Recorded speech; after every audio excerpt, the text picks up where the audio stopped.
I am grateful for the opportunity to be here. I've been working with the National Spasmodic Dysphonia Association, just peripherally, not so much in the work that you do, but I've spoken with the support groups here where I am in the DC metro area a few times going back several years, and have really enjoyed learning more about this work. I am a health psychologist, which means that I've worked primarily in medical settings. I've worked in rehabilitation settings. I've worked in large academic medical centers, really around the country, Chicago, Seattle.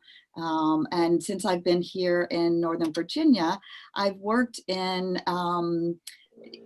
first a primary care clinic and then in just a private practice, but I continue to work with people who are dealing with medical issues.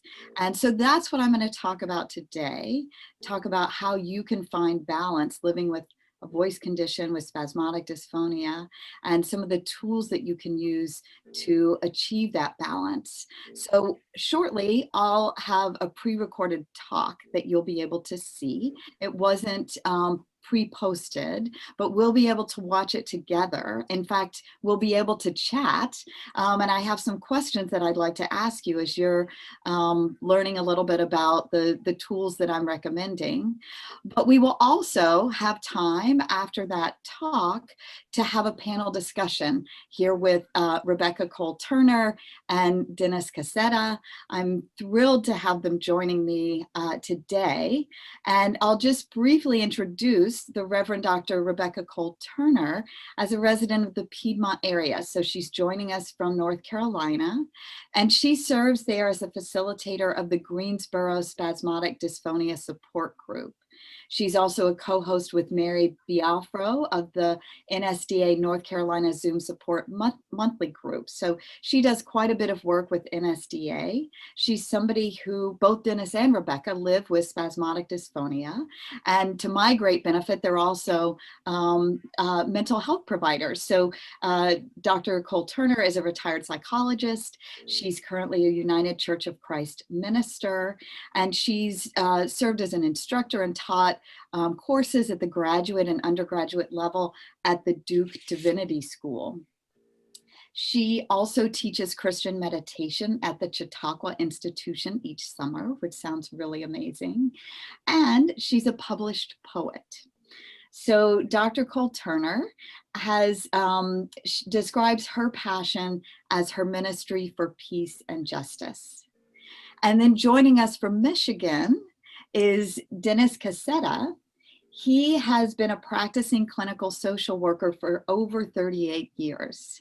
And he specializes in the treatment of substance abuse, of compulsive sexual disorders, and childhood trauma, which often accompanies that sexual compulsivity.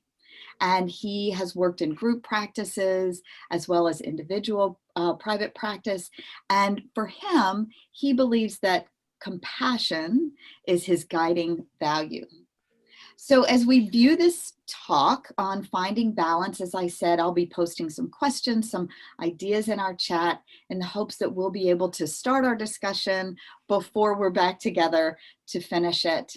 But now I hope that you get some information about how you can find balance, how you can be present, how you can open up, and how you can really do what matters in the service of living with your voice condition. Good morning, everyone, and welcome.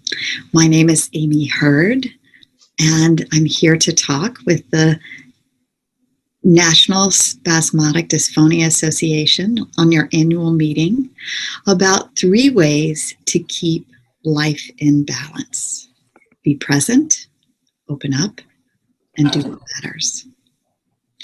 But first, I have a bit of a confession to make, because as a clinical psychologist, working specifically with people who have medical conditions over the last 20 years, I don't really believe it's possible to keep life in balance for any of us, myself included. Instead, I believe that balance is a process, not a state. So what we can do instead is learn some skills.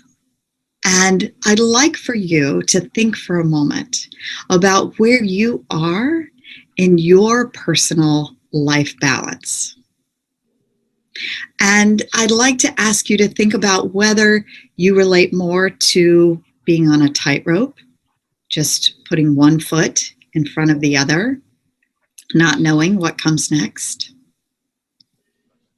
Or does it feel like you're on a seesaw, a teeter-totter, just constantly going up and down, up and down? Perhaps it feels like you're able to rest comfortably on your three-legged stool, a firm foundation beneath you. Wherever you are, my goal is to talk with you about how these three processes can help you to build up and strengthen those three legs that serve as your foundation.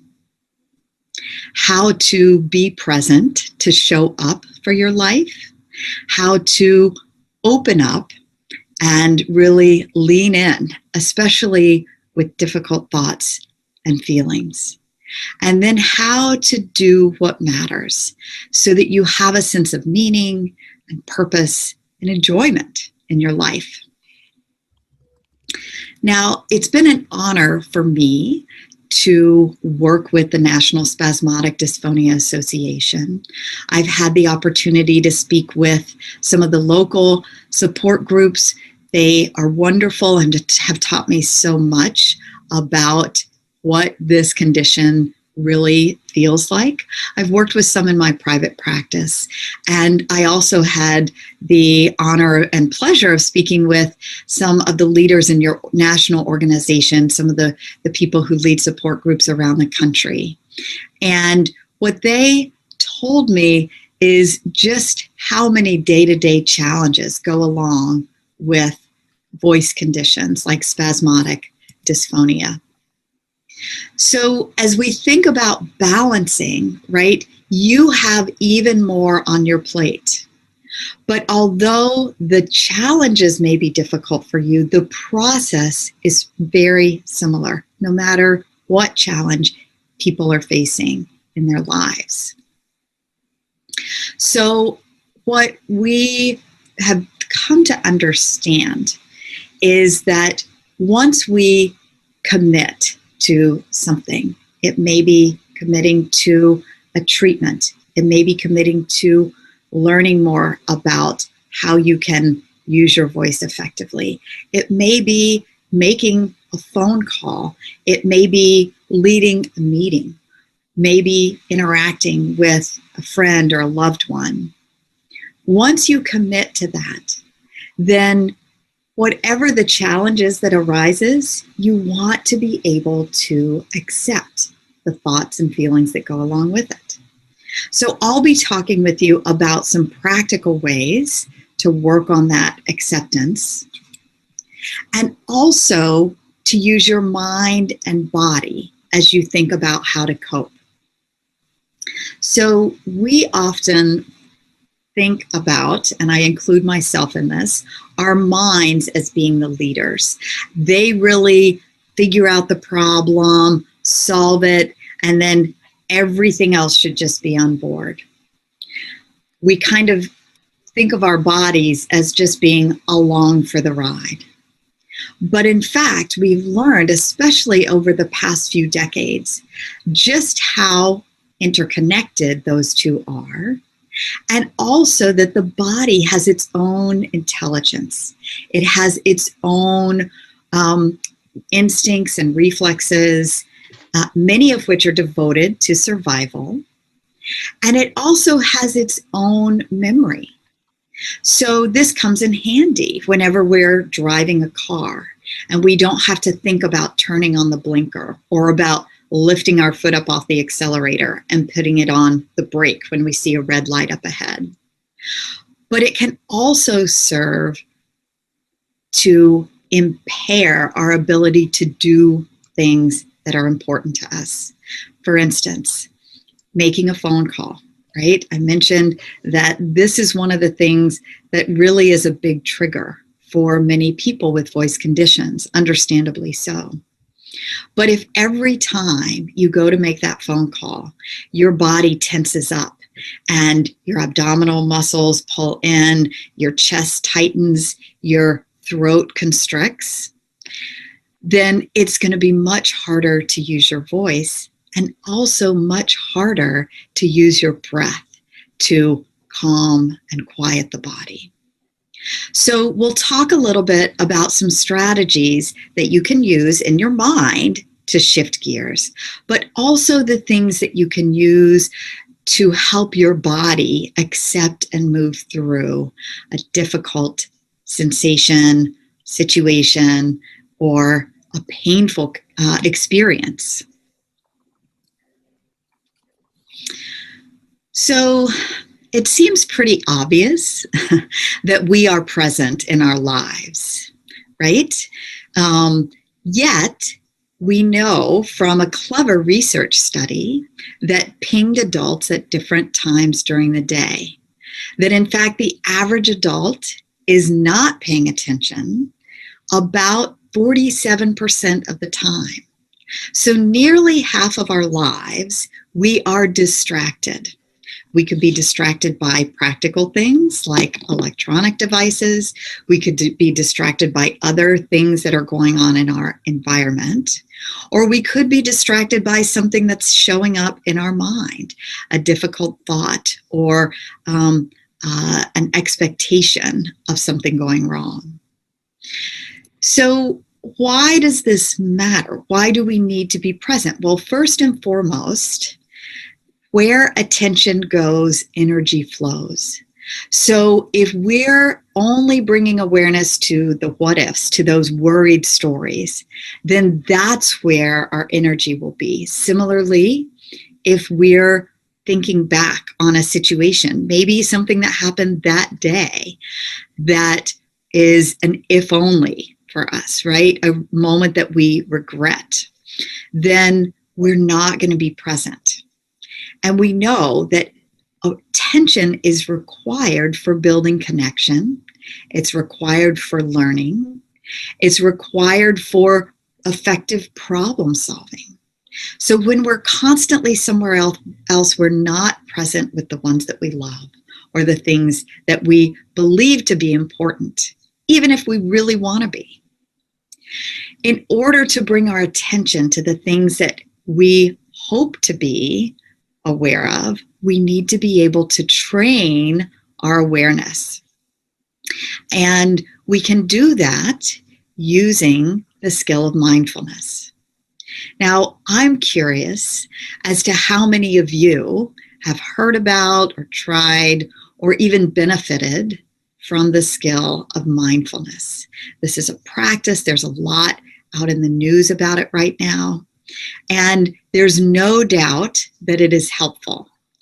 But it is not necessary to be sitting on a cushion, eyes closed, watching your thoughts go by in order to be mindful. In fact, mindfulness is simply noticing when our awareness goes elsewhere and bringing it back to the present moment. And noticing when we get distracted and bringing it back to the present moment. And noticing when something pulls our attention away and bringing it back to the present moment. That is the simplest way of thinking about mindfulness. And there are some foundational tasks that allow you to be more mindful. Breathing is at the core of awareness. So when we can bring awareness to the breath, then we are by definition present, right? The breath is happening in the here and now. But also breathing is what allows us to shift what's happening in our body. So when we are in a state of stress, our body is activated. We know that as the fight or flight system. And what we want to be able to do is quiet that system. We call that the rest and restore, sometimes the rest and digest. And when we do deep, slow breathing, we're able to activate that system so that our body can return to a state of rest. We know that breathing and being mindful in the moment has an impact, but we also know that it has a long-term impact. In other words, when we do practices that build mindfulness and quiet the body, it changes the structure of our brain, and specifically the structures that are associated with learning and with memory and with attention, and importantly, with emotion regulation and compassion. So when we think about building relationships, when we think about building knowledge and really showing up to do the things that we want to do, all of those skills will come in handy. But again, you don't have to just adopt a traditional mindfulness practice in order to benefit. Yoga and Tai Chi are both movement practices.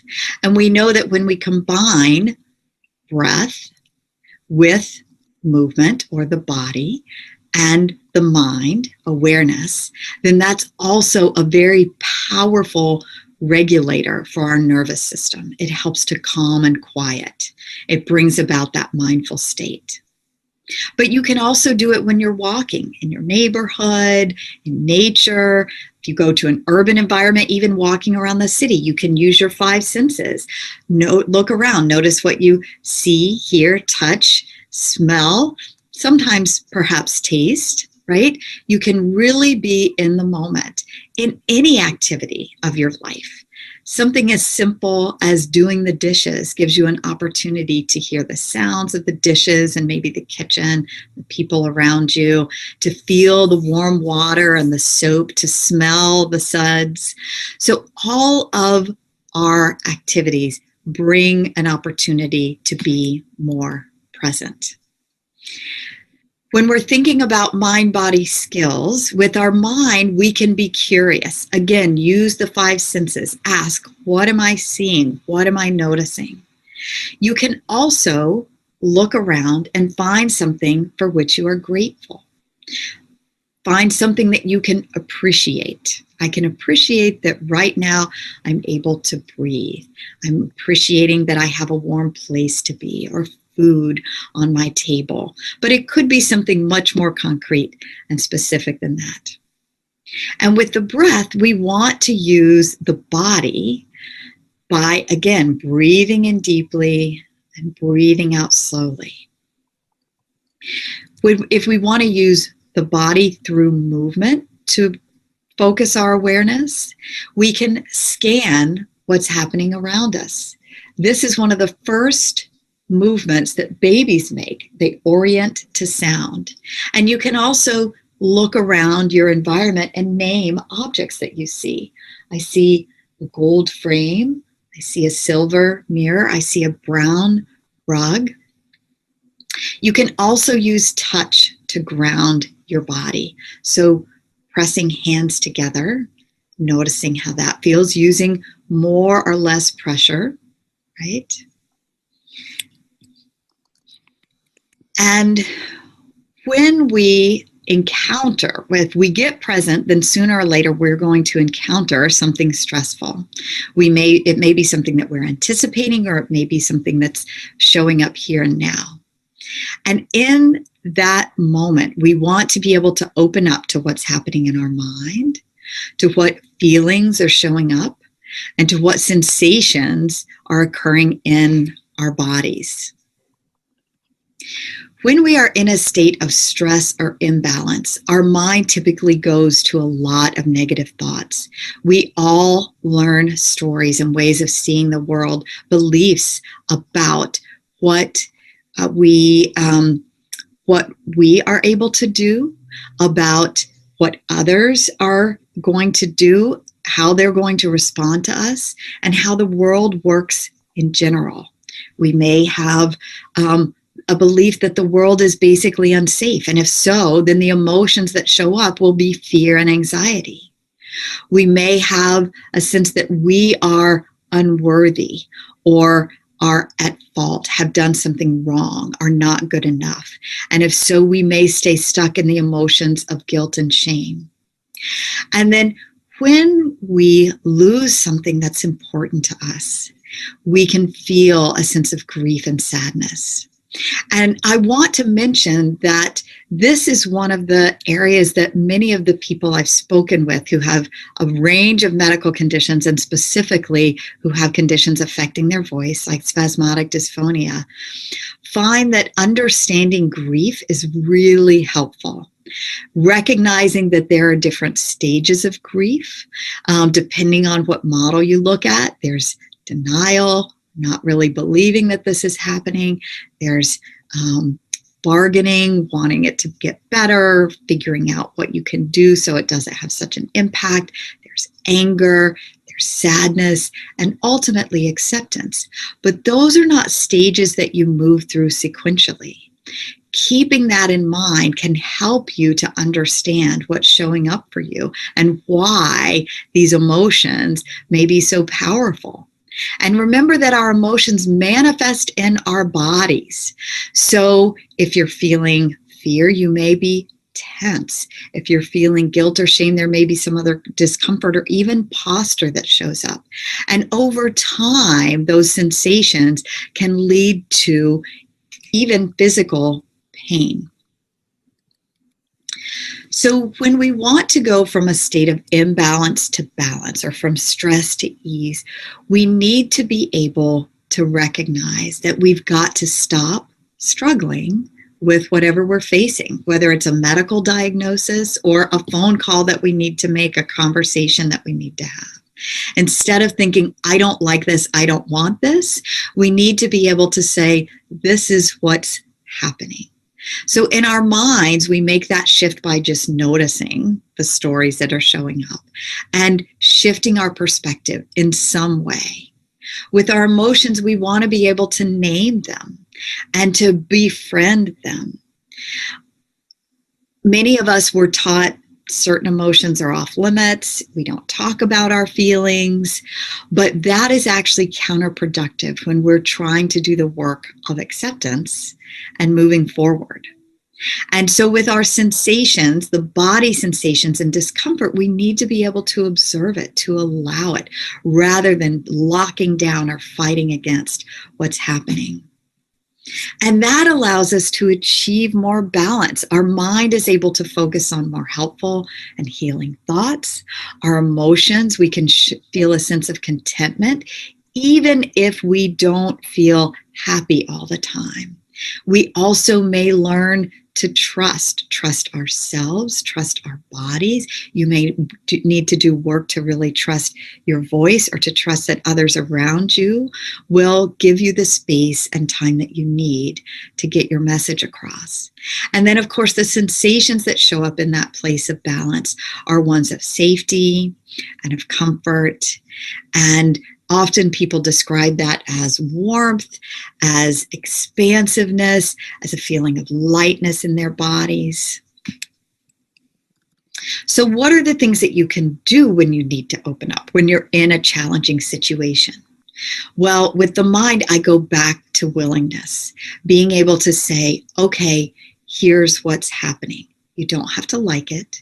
You don't have to want it. That's not what acceptance is. It's not even finding peace with it. It's just being willing in the moment to be where you are. And the other strategy that I find is very helpful is to think both and. In other words, I can both be stressed about this call, and I can have all of the skills that I need to make it. I can both be sad about this diagnosis and also take the steps that I need to get adequate treatment. There are all sorts of ways that our mind tries to go either or. And when we can acknowledge the both and, it helps us to deal with any challenge. With our breath, we want to connect it. So sometimes it helps to connect it to a phrase. I'm breathing in nourishment.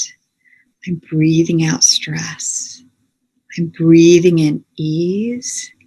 I'm breathing out tension. You could make it as specific to the situation that you're facing as you'd like. You can also connect breath to movement, and I like to call this a flow. So it could be something as simple as going side to side. I'm breathing in, I'm breathing out. The one I like to use is the arms up overhead, breathing in, and then as you bring them back down, breathing out. Just a simple inhale and exhale. And then with touch, when you're dealing with a challenge, what I find is it's useful to do centering touch. And that may mean hands on heart, hands on belly. If you're dealing with an issue with your voice, it may be helpful to put your hands literally on your throat and to bring awareness to any tension and to simply breathe. So why do we need to be present and open up? Why do we have to show up to our lives? And why do we have to deal with challenges rather than just turning and running the other way? Well, it's because that is how we do what matters. That's the why behind all of our attempts at coping. We want to understand and clarify the values that drive us. And each of us gets to have our own set of values. We also want to understand what brings a sense of meaning. And we want to be able to lean in and move toward those activities. And that requires us to take action.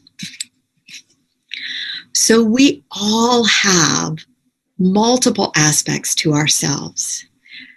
Many people think about work and family as being two basic pillars, and we're often trying to balance those, right? But there are so many different facets to our lives, our social connections, our community, the things that we do for recreation, the beliefs that we hold, or even if we don't have a quote religious faith or sense of spirituality, we want to be able to believe in something bigger than ourselves, something that connects us to a broader meaning.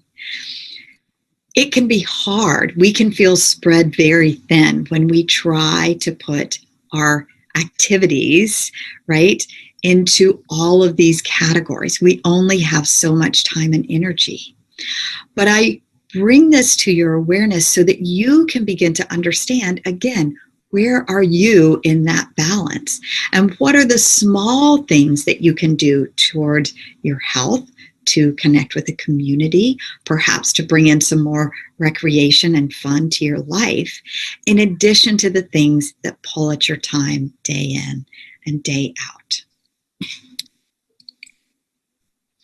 And to do that, we want to understand our values.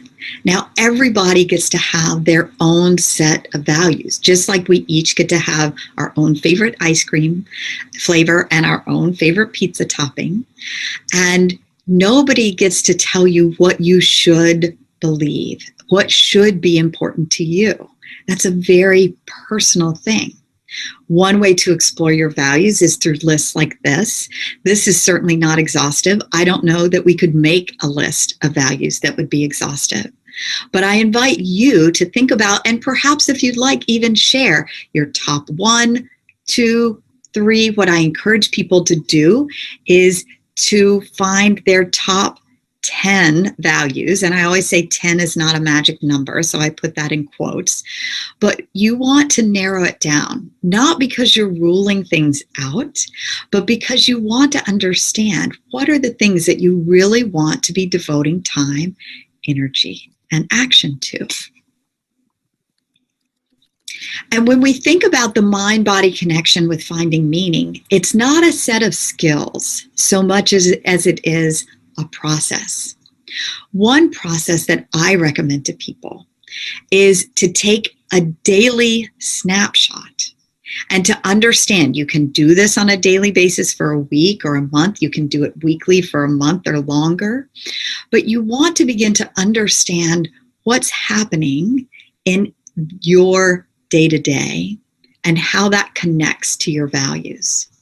So you do that each morning by committing to one action that fits with one of your values.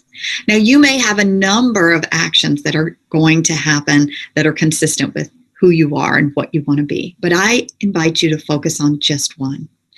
And then throughout the day, you notice what it feels like to do that action, and you practice showing up and leaning in, right? So being present and opening up. And then in the evening, I invite you to reflect on your day. And as you go through the events of your day, find a time that felt to you like a moment of meaning, connection, engagement, or joy. And tune in to those moments. Over time, you will begin to get a sense of what's meaningful to you, what's valuable to you, what challenges you're willing to face in order to have those moments. I think health is a really good example. Preventatively, we may be willing to forego ice cream or pizza in order to eat in a healthy way. We may be able to, lean in to exercise and some of the discomfort that goes along with that. But if you have a medical issue, then you may have to set aside time and energy to go to treatments, to take speech therapy, to go and get painful Botox injections. All of those things will show up for you in the day to day. And so that's why being present is important. It tells us what's happening now, and it also gives us clues as to where we want to be moving in our future. So I'd like for us to go back to our friend on the tightrope. I actually learned in the process of doing this talk that this is called a slack line, not a tightrope. But as you can see, he's choosing to be there. So I invite you to think again about where you are in your balance journey, but also what are the things that you're willing to commit to, that you're willing to face these difficult challenges. We may not all be walking across a thin rope to get to the other side of this beautiful mountaintop, but we are facing some challenge, and we want to understand what is the meaning behind that, and to build the skills that will allow us to do it with a little bit more ease and to regain our balance in moments when we feel knocked around. So I hope that as you go forward and as you work with whatever challenges spasmodic dysphonia brings to your life, and the other things that you care about bring to your life, I invite you to think about being present and mindful, to really show up to your life, to be open to difficult thoughts and feelings, willing to experience them and to learn from them and to find ways of coping, and then to really find what's meaningful to you and to take action to move in that direction. Now, I've been with you through this recording, and I'm pleased to say that I'll now be able to be with you live through the workshop here today. But I also have compiled a set of resources that have more information, and I will be happy to share that with you through NSDA. And I will look forward to talking with you about these skills and about finding balance now. What I'd really like for us to do is review a little bit of how these skills show up in your life. So we spoke a bit about meditation. We spoke about gratitude. I know Dennis, really both of you use meditation. And Rebecca, you and I talked about how you use gratitude in your life. So I'd like to talk a little bit about how those help you to find balance, how those help you to be present, to open up in difficult situations, to continue to do what matters. And as we go into that, I would like for us to also keep in mind, Kim was able to post the results of that poll. And I'm so grateful that everyone was really, pitching in and participating in the discussion that we had. But in the poll, about 26% of you reported that you were feeling balanced, right? You're on that three-legged stool. So I hope maybe you found a few skills that will help you to shore that up. But over 50% of us said we were kind of on a seesaw. We were going up and down. There's a lot going on. And then about 17% said it feels like a tightrope.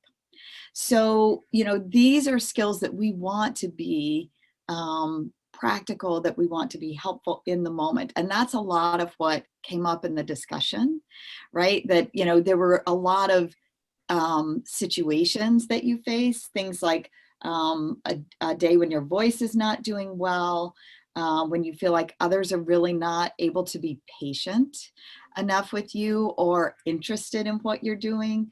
A lot of those interactions, feeling like you're not taken seriously, are a big trigger for stress, a big challenge that shows up in your life. So it's really a lot of the day to day. And then when we talked about the ways to cope, that also came up in day to day, right? So recognizing that the distractions you face come from your mind, some of them from the environment, but many of you use meditation, you use exercise. Some of you reported using yoga in order to be present. You're doing things like walk and, enjoy your cup of tea or coffee, read, wake up to the birds. So there were many things that you're already doing, which, are pretty exciting. And what I heard in the questions really seemed to indicate a desire to figure out in the moment when I'm feeling tense, stressed, triggered, when my voice is not doing what I would hope for it to do, then what can I do to recover? And so I'd love for us to talk a little bit about that. So Rebecca, if we start with you, I wonder if you would be willing to just share a bit about your journey with spasmodic dysphonia, a little bit about how you got the diagnosis and any treatments that you've tried. Sure. Thank you, Amy. In January of 2009, I had 2 lumpectomies of stage 1 estrogen receptive breast cancer. I didn't have chemotherapy, but I did have a course of radiation. And at the end of that time, which was almost exactly 12 years ago, I first started noticing that my voice was changing. At first, I couldn't say consonants at the beginning of words. And at that time, I lived in Pittsburgh, Pennsylvania. So that was very hard for me to say. And I became more and more breathy. But I didn't go to see an otolaryngologist until 2 years later, when I asked a seminary friend of mine who was a professor of speech and language pathology what was wrong with my voice. And she said, I think you have abductor spasmodic dysphonia. And she was right.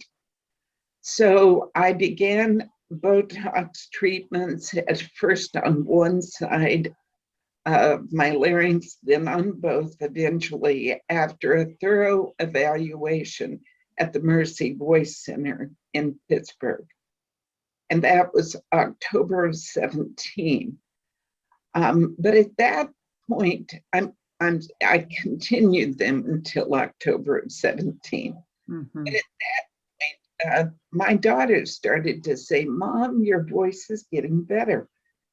So I thought about that and decided, because I was curious, what would reducing stress in my life, what effect would that have on my voice? So at that point, I really began to focus on stress reduction in every area of my life. And I practiced yoga for years, started to do more meditation, prayer, also gratitude. And my practice has left me with a great deal of help. At this point, I choose no longer to have Botox. but at any point, it's a great tool. I may go back and have some. I'm very grateful that 2 years ago I participated in the sodium oxybate research study in Boston. Wow. And it turned out that I received the medication in the double-blind study. And I cried when, for the first time in 10 years, I heard my old voice again. So it really worked well for me. Wow. That's really lovely to hear, Rebecca. I appreciate you sharing that. And it seems like, there have been a sort of a variety of things that you've been able to do to help your voice. Yes. Yeah. And Dennis, for you, I'd be curious to know the same information, the diagnosis, how you came about this, and what treatments you've tried. Right. Yeah, kind of early in my career, I did a lot of public speaking, very comfortable with it. And then when I was about 40, 42, I began experiencing symptoms where I noticed some kind of burning of my voice. There was a little bit of strangulation, it seemed like. So as time went on, I began to see that I stopped talking in staff meetings, clinical staffings, because I thought there was something unusual. In any event, a couple years later, I developed a sinus infection, not related to this SD. But in any event, I talked to a friend of mine who's a psychiatrist. He referred me to an ENT. When I saw that ENT, I thought he was going to focus on the sinus infection. He did. But he also looked at me and he said, "Did anyone tell you that your voice has a peculiar quality?" That's how he put it. And I said, "No." And he said, "Well, what I'd like to do is refer you to an ENT, a different ENT, who specializes in voice disorders." Mm-hmm. So then it led to a sequence of events where I did see an ENT, I saw a neurologist, I saw a speech pathologist, and they all heartily agreed that, yes, you do have SD. My response was, as a therapist, no, I think it's psychological. There must be things that I can do. Maybe this is related to some kind of developmental issue. In any event, as time went on, I began to accept that. It is a loss. Clearly, it is a loss. Yeah. So you have to deal with that aspect. And in the past, I've returned to public speaking. And when I do so, then at those points, that's when I do mindfulness. I do it on a daily basis, and I'll talk about that later. Great. Yes, well, it's really interesting to hear sort of the difference in your journeys, and I'm sure that's true. As many people as we have here today, it looks like we have over 100 people, 115 to be precise, who are joining us, and there are probably multiple different pathways and multiple different treatments that they've tried. I know some of those questions did come up in the discussion as well, and somebody asked Rebecca again about the medication that you had taken or the trial that you were in. Yes, it is at Massachusetts Pioneer Institute at the hospital. The medication that is being researched as far as the effect on SD is sodium oxybate, which has long been used for those who have narcolepsy. And that was comforting to me because I was able to look up the side effects of sodium oxybate because they're well studied. Yes. And that gave me great comfort in going up. And the folks up there are doing tremendous work, and they treated me so well. Yes, and I'll just mention that I know most of the panelists after, or the discussions that will come after us will be much more focused on treatments and Right. therapies that are being explored directly for the voice conditions. So we'll go back to talking a little bit bigger picture, and I'm interested to know, we've talked about both of you using meditation. I know, Rebecca, you use gratitude. So how do those help you to really be present in difficult situations? Well, for me, choosing to practice being grateful every day helps me to focus on the now and be in the now, and therefore be more present. And for you, Dennis? Part of what I try to do is daily meditation, but I also do breathing. And when I'm doing breathing, I do slow breaths, I do medium breaths, and I do very rapid breaths. And as I'm doing that, I'm staying focused on the breath. And of course, there's times where my thinking will drift. So what I do at that point is I think of my thoughts as like being on a leaf, and they're moving on a stream. And as that thought is moving, I do not have to attach to it. Rather, I can gently look at it, give it some attention, and then return to the breathing. And that's very effective. Yeah, that's a really helpful image. I think, many people find that if they can visualize something in their mind that shifts their relationship to their thoughts. I've even had people say, I've certainly used the leaves on a stream, clouds floating across the sky, waves washing up on a beach. I've even had one person who said they think about luggage sort of going across on a conveyor belt, as you would see at the airport. I don't find that particularly relaxing, but whatever works. This is a buffet. We want everyone to find the tool that works for them. And so is there some sensory experience or activity that you would say helps you to refocus in the moment?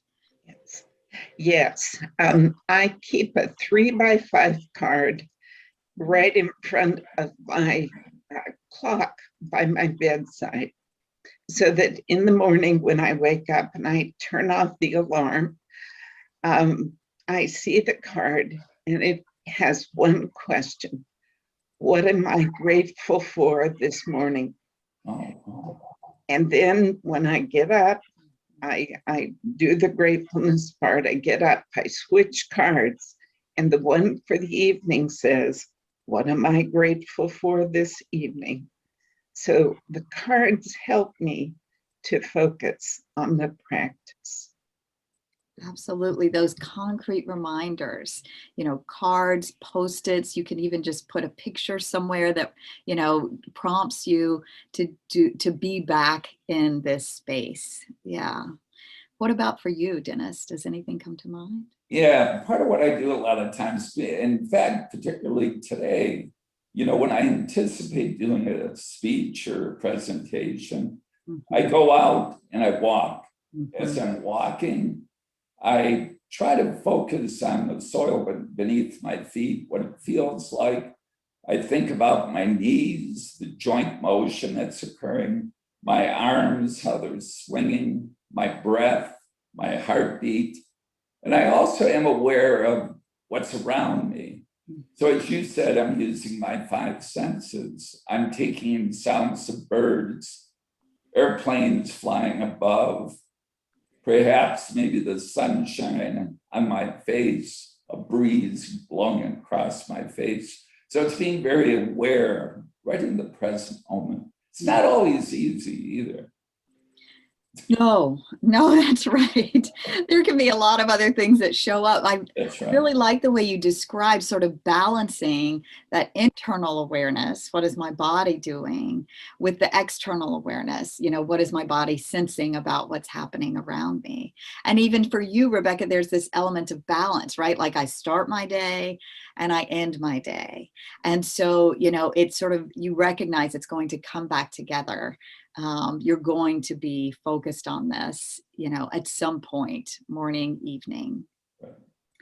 So when we think about opening up to difficult thoughts and feelings, this is where many of us do get tripped up, right? We can start with the best of intentions. And then, when we're in the conversation or giving the talk, we often get derailed. So are there situations for you, Rebecca, in which you find it really hard to identify something that you appreciate, or it feels like you get pulled away from what you want to be focused on or doing? Yes, as all of us have during every day, there are situations that pull me away, but especially I find it challenging for me when I'm having a bad day with my voice, when I am very stressed, when I'm grieving a loss, or when I'm very tired. It's hard to choose to be grateful. Yeah. And for you, Dennis? Yeah, I think part of what I do when I was working, there are many times where when the voice becomes an issue, and I anticipate that, maybe particularly with clients that I was seeing. So what I would do is de-roll. I would leave the office, go in the hallway, just kind of go outside, walk around. I may even talk to colleagues outside. But the important point was I wasn't thinking about the case, nor was I even thinking about my voice at that point.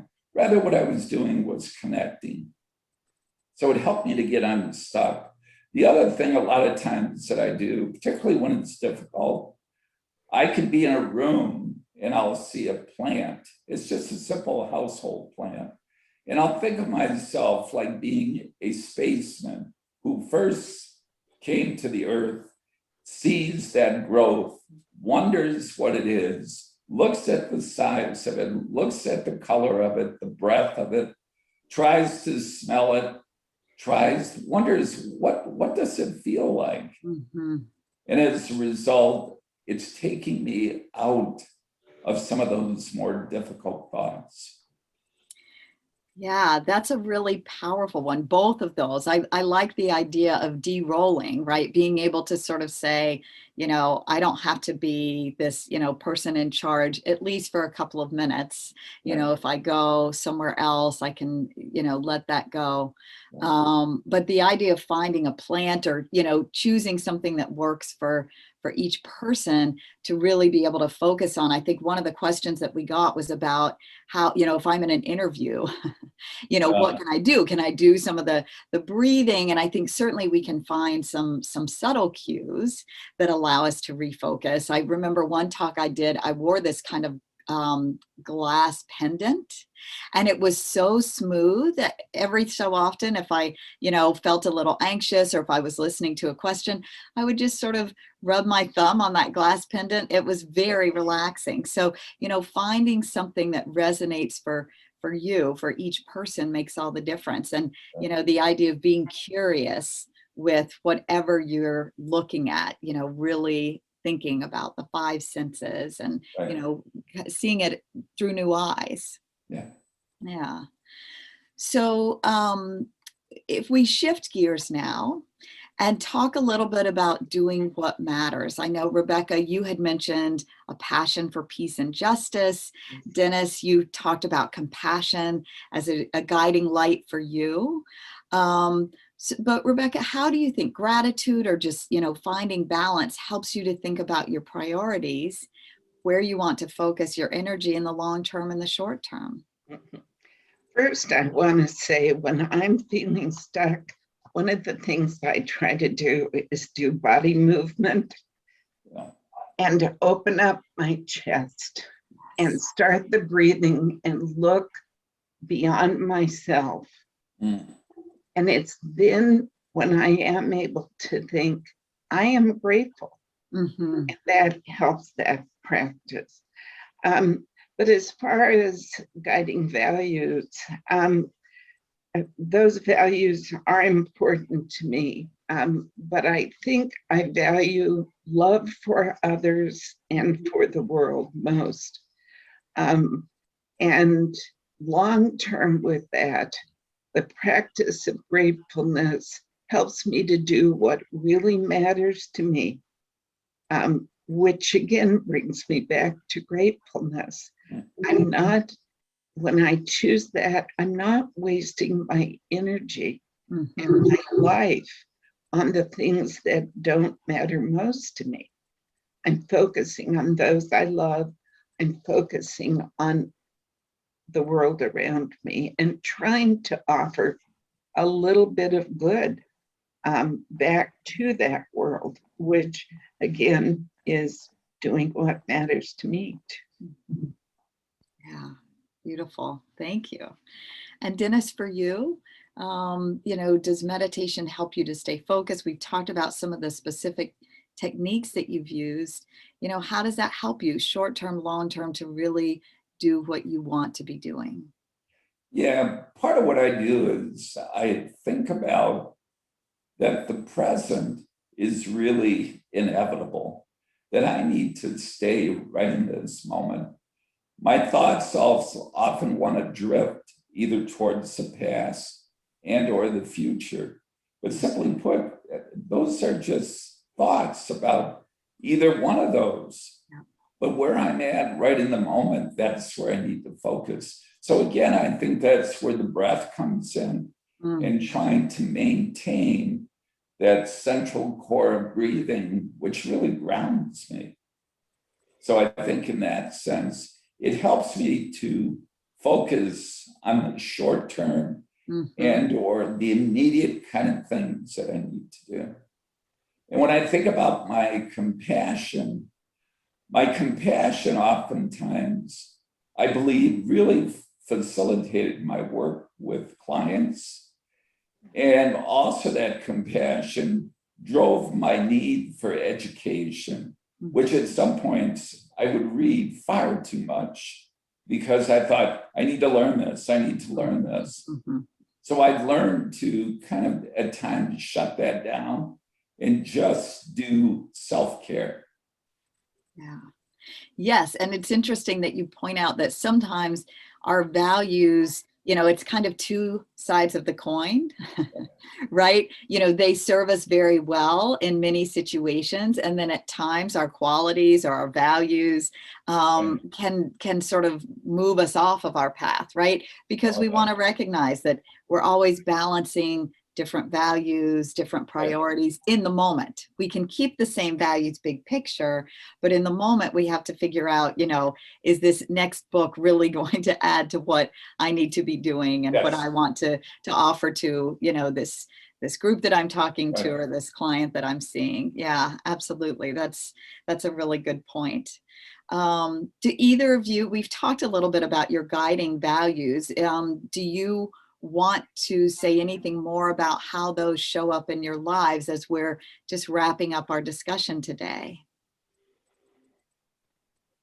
I'm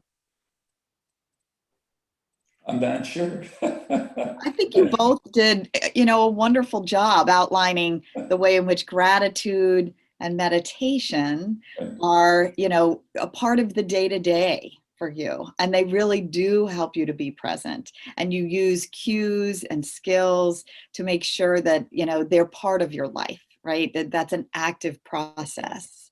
And then when you hit the bumps in the road, so to speak, that you're better able to open up and to be, to stay present rather than to get pulled off track.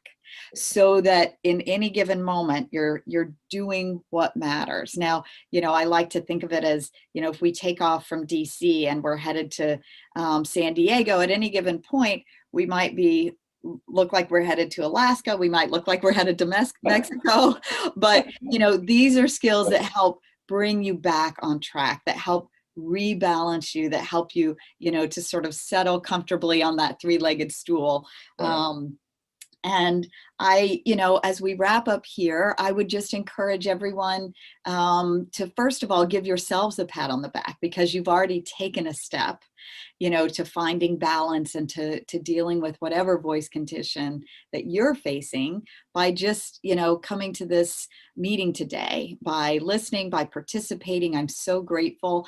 And I think the one thing I do want to mention is if there's anything else that that they can post in the chat. I think this is going to be an ongoing meeting, so hopefully some of the specific questions will be addressed. But I'm, thrilled to kick it off, because I think there are some really exciting things that are happening in the neurophysiology of spasmodic dysphonia. So, we never won't need to find balance and to be present and to open up and to do what matters in our lives. But my hope is that some of what you learn in the rest of the talks today will help you to directly address that areas of your life that are impacted, to really improve your voice, whether that's through, deep brain stimulation, it looks like is showing some promise. There's some, vibration therapy for the laryngeal muscles here. And, Bonnie Smith was one of the speech pathologists who talked about some of the therapeutic techniques. And she really said, this is a buffet. And that's how I think about all the skills that we've talked about today. What works for Dennis, what works for Rebecca, what works for me may or may not work for you. But I hope that we've presented you with an array of possibilities. And I wish you the best. I'm so grateful to be here and to be part of the NSDA meeting today. So thank you. Thank you, Amy. Thank you.